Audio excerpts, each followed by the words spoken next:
Hello नमस्कार friends, हमारे channel में आपका स्वागत है। हम आपको बहुत ही महत्वपूर्ण जानकारी देने वाले हैं अतिथियों को लेकर। अब अतिथियों का सुरक्षा कवच 62 साल का कर दिया है सरकार ने।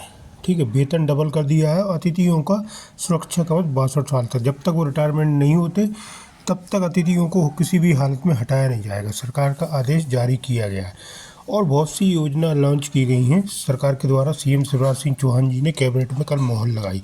लाडली बहनाओं के लिए भी बहुत सी योजनाओं का आरंभ किया है और लागू भी कर दिया गया है, और अतिथियों के लिए भी तोहफा दिया गया है 62 साल का। ठीक है, पूरी विस्तार से जानकारी दे रहा हूँ, वीडियो में बने रहे। वीडियो अच्छा लगे तो लाइक करें और चैनल को सब्सक्राइब जरूर कर लें। ऐसी अपडेट पाने के लिए वीडियो पूरा जरूर देखें। मंत्री माननीय शिवराज सिंह चौहान जी की अध्यक्षता में मंत्रिमंडल की बैठक संपन्न हुई, जिसमें बहुत ही महत्वपूर्ण निर्णय लिए गए हैं। जैसे नगरीय विकास एवं प्रशासन विभाग में नागरिकों को त्वरित building permission automatic building plan approval system को मंजूरी दी गई है, जिसमें त्वरित उनके तमाम वो समस्याएं जो डिजिटली ऑलरेडी पोर्टल के माध्यम से समाधान जिसका होता था, उसका एडवांस वर्जन आज मंत्रिमंडल में प्रस्तुत किया गया, जिसकी मंजूरी दी गई है। और इससे 7 वर्षों में इस पोर्टल का विकास 1 वर्ष में किया जाएगा और 6 वर्ष तक इसका संचालन एवं संधारण किया जाएगा। उक्त परियोजना की कुल समय अवधि 7 वर्ष की होगी। इससे निश्चित रूप से बहुत तेज़ी से जो मध्य प्रदेश में नगरीय क्षेत्रों का विकास हो रहा है, तेज़ी से शहरीकरण हो रहा है, उसमें उतनी ही तेज़ी से लोगों की आवश्यकताएं भी और रोज़मर्रा के उनके नगरीय प्रशासन से जुड़े हुए समस्याओं के समाधान की आवश्यकता महसूस की जा रही थी। ये पोर्टल काफ़ी समाधान कारक साबित होगा। ये बहुत ही महत्वपूर्ण इसका निर्णय आज हुआ है। दूसरा, लाडली बहना योजना मध्य प्रदेश में हम सब जानते हैं कि उसको बहुत ही ज़्यादा अप्रिशिएट किया जा रहा है। उसमें अब मुख्यमंत्री जी ने ऐतिहासिक निर्णय लेते हुए 450 रुपये में उनको गैस सिलेंडर मिले। उसके मूल जो हितग्राही हैं, एक तो लाडली बहनाएँ हैं और उज्ज्वला गैस कनेक्शन की जो हमारी बहनाएँ हैं, वो दोनों इसके हितग्राही होंगे। कल टीकमगढ़ से वर्चुअली उन्होंने इसकी लॉन्चिंग की है। किस तरीके से लाडली बहना के पोर्टल में आवेदन लिए जाएंगे, उनके रजिस्ट्रेशन किए जाएंगे और फिर उनके खातों में जिस तरह से 1250 रुपये उनको सहयोग की राशि दी जाती है, उसी प्रकार से सब्सिडी की राशि, गैस की जो भी कीमत है 450 रुपये के अलावा जितनी भी होगी, 700 रुपये जो कुछ भी होगी, वो उनके खाते में रजिस्ट्रेशन के बाद भेजी जा सके। इसके लिए जो अभियान कल से शुरू हुआ है रजिस्ट्रेशन का, उसको पूरा किया जाएगा और आने वाले समय में सभी बहनों को इसका लाभ मिलेगा। 450 रुपये मात्र में ही उनको गैस सिलेंडर मिल सकेगा। इसके साथ ही बहुत सी ऐसी हमारी हितग्राही हैं लाडली बहना की, जो प्रधानमंत्री आवास का लाभ तो उनको मिला है ग्रामीण क्षेत्रों में। आवास प्लस जो लोग छूट गए थे, उसके लिए माननीय मुख्यमंत्री जी ने आवास प्लस भी अभियान चलाया था, आवास प्लस के नाम पर, जिसमें जो लोग छूट गए थे वो कवर हुए थे। लेकिन उसके बावजूद भी ये देखने में आया है कि और भी लोग ऐसे हैं जो कच्चे मकान में रहते हैं और उनको पक्के मकान नहीं मिल पाए हैं। तो आज के कैबिनेट में मुख्यमंत्री जी ने ये फैसला किया है कैबिनेट ने कि उनको भी चिन्हित किया जाएगा और उनको भी प्रधानमंत्री आवास योजना का पात्र बनाकर जो लाडली बहनाएँ हैं ग्रामीण क्षेत्रों में, उनको इसका लाभ दिया जाएगा। इसके साथ ही एक बहुत ही महत्वपूर्ण योजना लॉन्च की है, किसान मित्र योजना।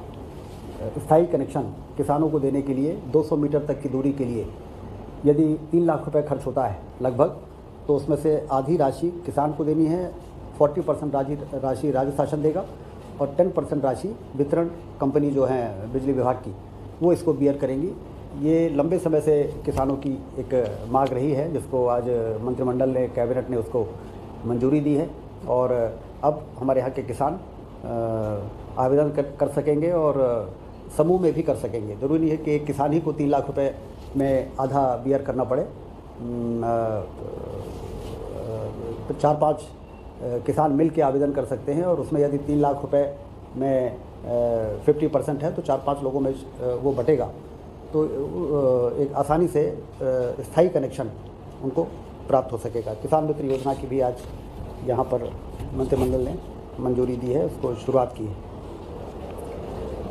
उच्च शिक्षा विभाग के जो अतिथि विद्वान उनको भी मंत्रिमंडल ने विधिवत मासिक 50,000 रुपये उनको मानदेय मिलेगा और कार्य दिवस के आधार पर नहीं, मासिक आधार पर, और उनको एक सुरक्षा का भाव रहेगा कि आने वाले समय में जब तक उनका रिटायरमेंट नहीं होता उनकी जो सेवा है वो जारी रहे। ये विशेष तौर से कैबिनेट ने इसको आज मंजूरी दी है।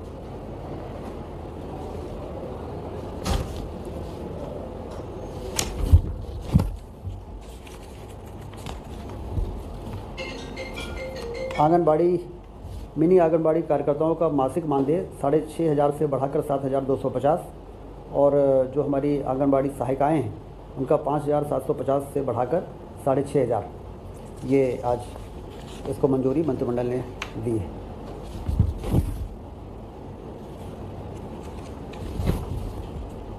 मुरैना जिले आया जाए तो 31वां ये चिकित्सा महाविद्यालय है जिसको आज सैद्धांतिक रूप से मंजूरी दी गई है। चिकित्सा के क्षेत्र में डॉक्टर ज़्यादा से ज़्यादा हमारे पास उपलब्ध रहें और हमारे प्रदेश के नागरिकों को इलाज के लिए प्रदेश के बाहर ना जाना पड़े, जिलों में ही उनका इलाज ठीक प्रकार से हो सके। इस दिशा में जो सरकार की मंशा है उस कड़ी में एक महत्वपूर्ण निर्णय आज ये लिया गया है।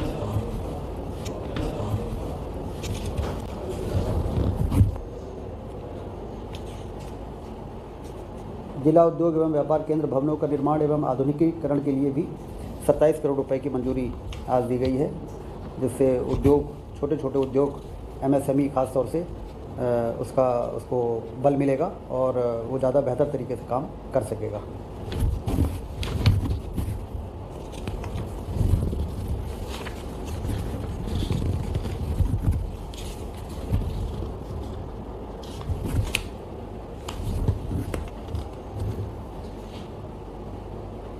भारत सरकार की सौर ऊर्जा पार्क परियोजना के अंतर्गत ultra mega renewable energy power park mode में 1400 मेगावाट का मुरैना एनर्जी स्टोरेज आधारित हाइब्रिड पार्क के लिए रम्स सौर पार्क परियोजना विकसित किए जाने हेतु मंत्रिपरिषद के द्वारा अनुमोदन प्रदान किया गया है। ये बहुत ही महत्वपूर्ण निर्णय आज हुआ है, क्योंकि हम सब जानते हैं कि ऊर्जा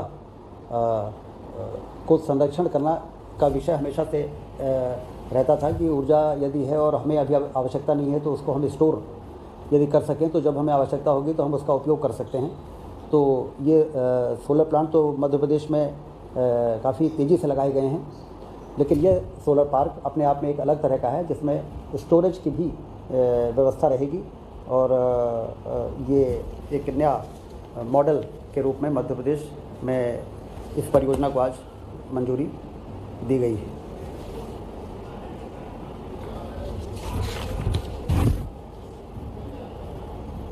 जनजातीय कार्य विभाग में सीएम राइज योजना के अंतर्गत 10 सीएम राइज विद्यालय भवनों के निर्माण कार्य इस हेतु लगभग 323 करोड़ रुपए की प्रशासकीय स्वीकृति आज मंत्रिमंडल ने दी है।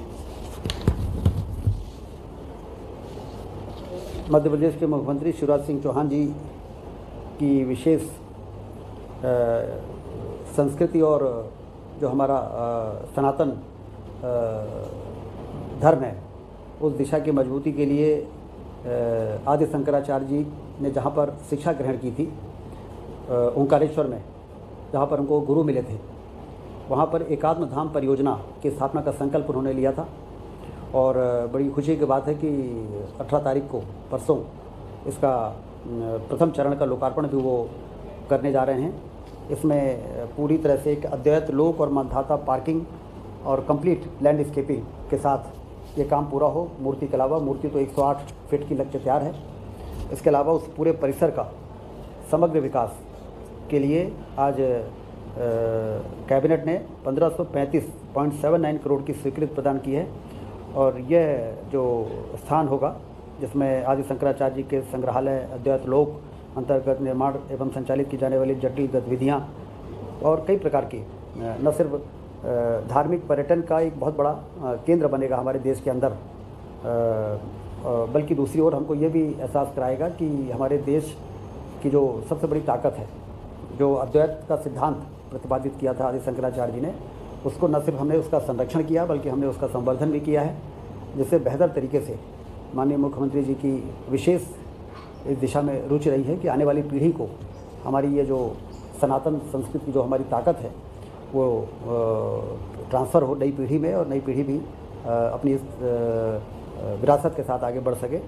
तो इस दिशा में 1535.79 करोड़ की स्वीकृति आज कैबिनेट ने दी है। बायोटेक्नोलॉजी पार्क का स्थापना नीमच जिले में किया जाएगा। इसका भी अनुमोदन आज यहाँ पर किया गया है। इसके लिए जो आवश्यक बजट है 1998 लाख का, उसका प्रावधान किया जाएगा।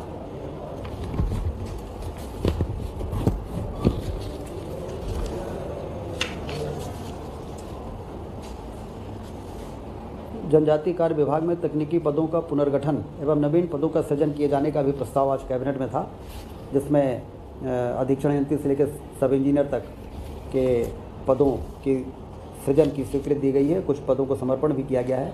इससे जनजातीय कार्य विभाग के कार्य में और ज़्यादा तेज़ी आएगी और बेहतर तरीके से विभाग अपने जिम्मेदारियों का निर्वहन कर सकेगा। कुल मिला के आज के मंत्रिमंडल में ये महत्वपूर्ण विषय रहे, जिसके पर